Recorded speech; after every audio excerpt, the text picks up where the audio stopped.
Okay, now let's go to our seminar itself. The title is Polycrisis and Systemic Risk, Emerging Perspective on Assessment, Governance, and Community-Based Responses.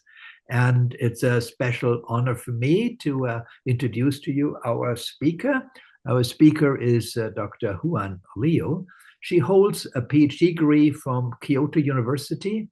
And at this point, she is associate professor at the School of Public Administration, South China University of Technology. Before joining SCUT, she served as an assistant professor at Disaster Prevention Research Institute at Kyoto University, where I met her last year. And as you know, we had a lot of wonderful cooperation. Her research focuses on risk management and resilience assessment, with particular interest in systemic risk, economic impact assessment of disasters, and resilience analysis. She has been very productive over the years. She has published over 30 papers with 6 research achievements, awarded outstanding presentations at international conferences, and many other specific awards. So I'm very happy, Juan, that you are here today and that you will introduce to us to polycrisis and systemic risk analysis. This is a paper that the two of us have published in a special journey, and the special journey was mainly managed and edited by Liu Huan, who is here today too. So welcome, Liu, also that you were able to come. And that is the introductory paper of that special issue. And now, without any further delay, I would like Huan to start with her paper. Just let me tell you, because we don't have Norio's paper today, we'll have around 20 minutes for Huan to give us a talk. She has prepared some questions that we can discuss afterwards, but any other questions that you would like to raise would be fine. We'll definitely close at 1 hour time, so we'll have 1 hour time for both, for the discussion and the paper, so that we'll have ample time also for you to contribute to this specific cafe. So let me now turn over the floor to Huan, and please start with your presentation. Thank you so much, Professor Orton, for the very kind introduction. And hello, everyone. Thank you so much for joining us today.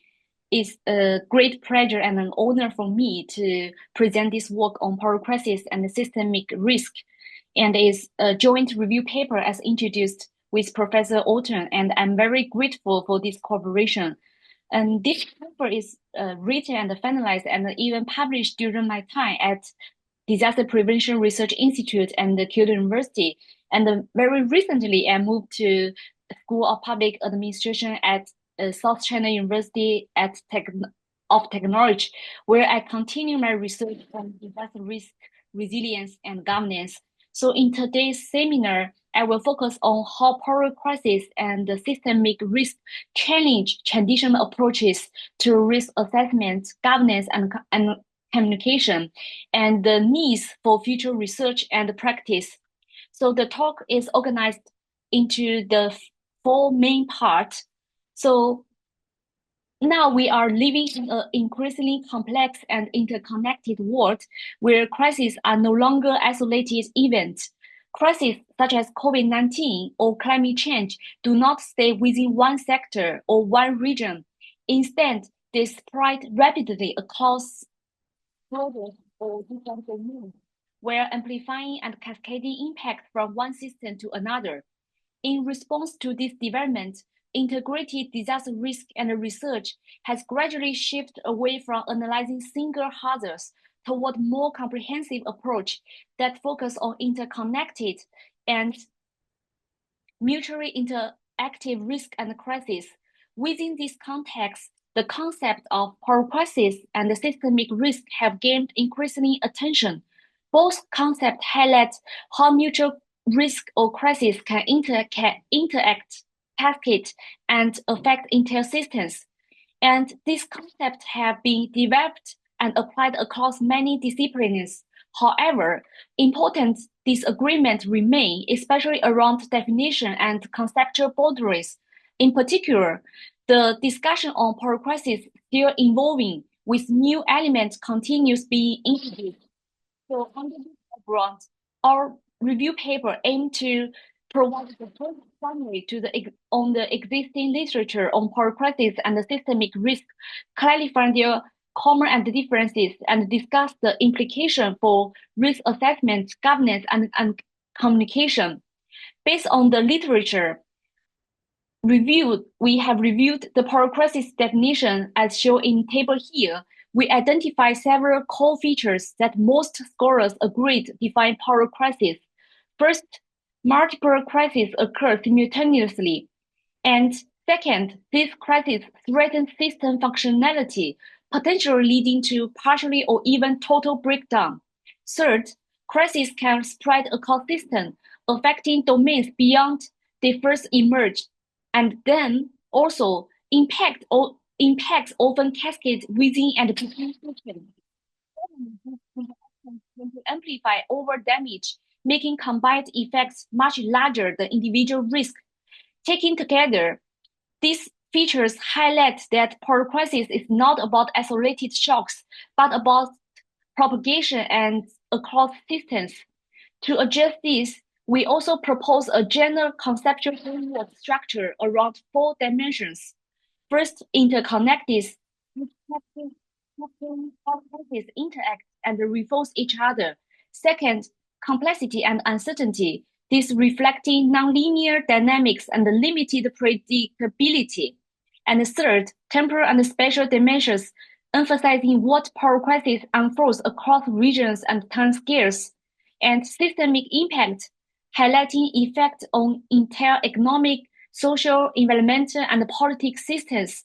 So this framework provides a foundation for more integrated approach to risk assessment and governance. In a similar way, our review also examines the concept of systemic risk and how it's framed across different academic disciplines. As summarized in the table 2 here, systemic risk has been defined in fields such as economics, environmental studies, engineering, and risk governance, where the terminology may differ. There is now broad consensus on several core properties. The first is the extremely complex and dynamic networks with multiple synergic causes and feedback loops. And second is highly nonlinear and cause-effect relations, categorized by disproportional causation and with multiple and unpredictable tipping points. And third is the causal process that transcends the boundaries of administrative and political units, social sector, and scientific disciplines, operating on multiple time scales across multiple social and technological systems. And then the stochastic relationships involving deep uncertainty about both underlying causes and ultimate and the consequence. By comparing these two concepts, we found that both dealing with the complexity and interconnective of modern risk, but the two concepts differ in emphasis. So systemic risk focus on the potential harms and cascading failures within a system. Polycrisis, which emphasize the simultaneous realization of interconnected crises across multiple systems, and often involving coincidental but interacting impacts. So under the condition of polycrisis and systemic risk, there are challenges for risk assessment, risk governance, and also risk communications. In terms of risk assessment, it's challenged by strong interdependency, nonlinear dynamics, emergent effects. For the risk it's due to institutional fragmentation, high uncertainty, and the need for coordination across sector scale or stakeholders, often under tight resources constraints. As for the risk communication, it's become more complex as system risks are hard and misinformation spreads quickly. Also, trust depends strongly on cultural and contextual factors. So given these challenges, the key questions become, how should we access governance and communicate systems with and the polycrisis? in here, I will start with risk assessment. Before turning to the systemic and polycrisis perspective, let me briefly recall how traditional risk assessment is typically conducted. So usually traditionally the risk assessment follows 4 steps. It begins with hazard identification, identify the source of risk, and then followed by the exposure assessment is identify who or what is exposed. Next is the vulnerability and does effect analysis estimates how exposure translates into impacts. Finally, is the damage probability estimation is quantify the likelihood and the magnitude of possible losses. So this structure approach has been highly influential and but now also has important limitations when risk becomes systemic and interconnected. So most traditional methods focus on the single risk in isolation and therefore structure to capture the interdependency across systems. They often ignore dynamic processes such as cascading and amplification. So they tend to overlook contextual factors, including institutional settings, social vulnerability, and governance structure. And finally, they are often constrained by data availability, especially when we need the integrated cross-sector data. And to better understand polycrisis and systemic risk, several theoretical perspectives are particularly useful. So we summarize the complexity science, resilience theory, and network analysis.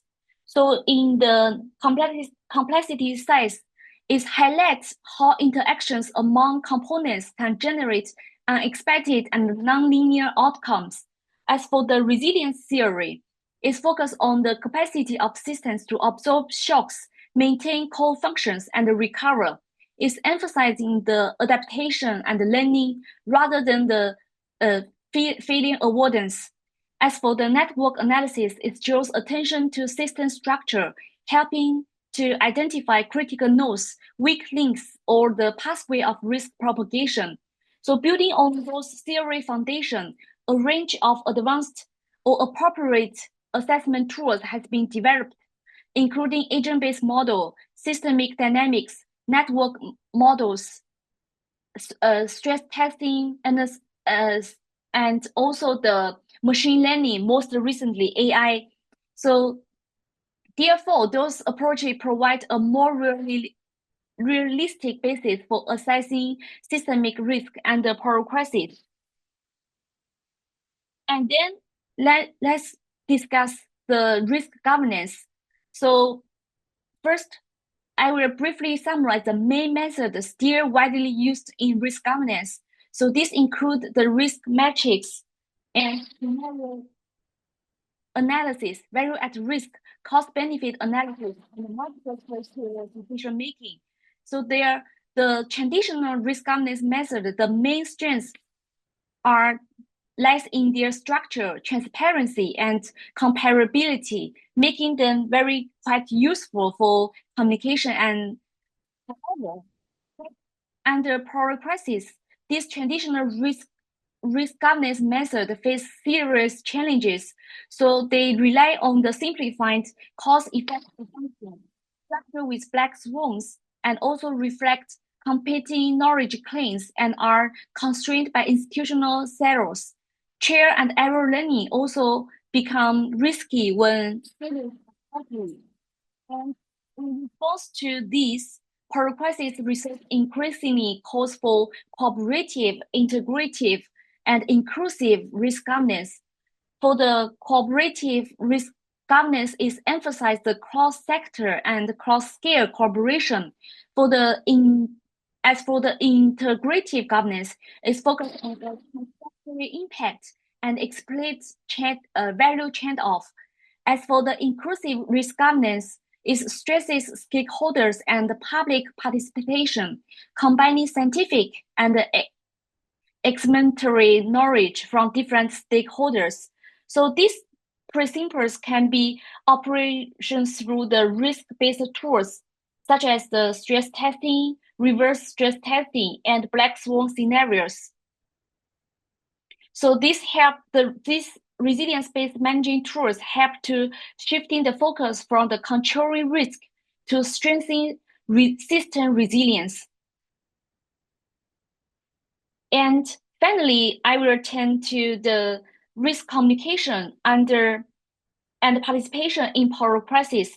So risk communication has been involved in many stages, from the expert to public education, the persuasion, and the dialogue-based approach.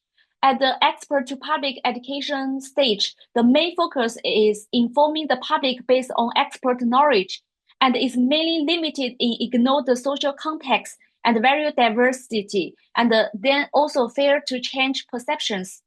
And then it's moved to the persuasion stage. The main focus is the influence in individual behavior. However, it's still a one-way communication and lack dialogue and trust. And then we have also the dialogue-based approach also developed and used, applied. The main focus of dialogue-based approach is they build trust and cooperative shape risk management strategies. But however, their limitations lies in the theoretic appeal, but implementation presents significant challenges. So the traditional risk communication approach still many are one-way, expert-driven, and info convince style. Under the Polycrisis and the systemic risk, we have recently developed more recently the dialogue-based approach. In Polycrisis context, the effective communication requires two-way, trust-based, and inclusive process. So this mainly include 4 key functions: enhancing understanding, building trust, enabling dialogue, and supporting co-determination. So the enlightenment function seeks to enhance understanding of risk among stakeholders, media, and the public by accounting for the risk perception and providing clear, accessible information. The trust-building function emphasizes transparency, consistency, and responsive as foundation of institutional credibility. As for the dialogue function, it creates space for mutual learning, enables stakeholders and citizens to exchange views and contribute to decision-making. Finally, the co-determination function highlights shared decision-making, strengthens the democracy, and align risk management strategies with societal value. So communication, therefore, is not simply add-on, but a core element of systemic risk governance. To conclude, systemic risk focus on cascading failure within system, where Polycrisis emphasize simultaneously crisis across system. They both share complexity, nonlinearity, uncertainty, and cross-sector interdependency. But traditional approach are increasing insufficient and also facing different types of challenges in face of Polycrisis. So Polycrisis calls for complex systems modeling, cooperative governance, and participatory communication. This representing a fundamental shift in how we manage risk in systemic risk and Polycrisis. So looking ahead, although substantial progress has been made in the concept of the Polycrisis and the systemic risk, important gaps remain. Future research is needed not only to refine existing theory, but also to not only the theory or the frameworks, but to translate academic concepts into practical tools for risk management and governance. So let me conclude by briefly outlining some key research needs in the study of Polycrisis and the systemic risk. So although we have made first, there is a clear need to advance conceptual frameworks where the current approach provides a solid foundation. However, greater clarify is required in distinguishing between systemic risk and Polycrisis, particularly with respect to the mechanism of amplification and cascading effects. And second, modeling tools and simulations must be further developed and validated. So many existing models remain experimental and require testing and calibration against real-world data. So beyond prediction, the future models should aim to provide actionable insights for risk mitigation and crisis management, so including the user-friendly tools that can be embedded in decision-making progress across different levels of governance. And third, more empiric evidence and hypothesis testing are urgently needed. This includes like case study, historic analysis, and real-time crisis monitoring, as well as interdisciplinary and cross-sector research that can show how different risks interact and whether the potential tipping points may emerge. And finally, greater attention should also be paid to the practical application for governance and management.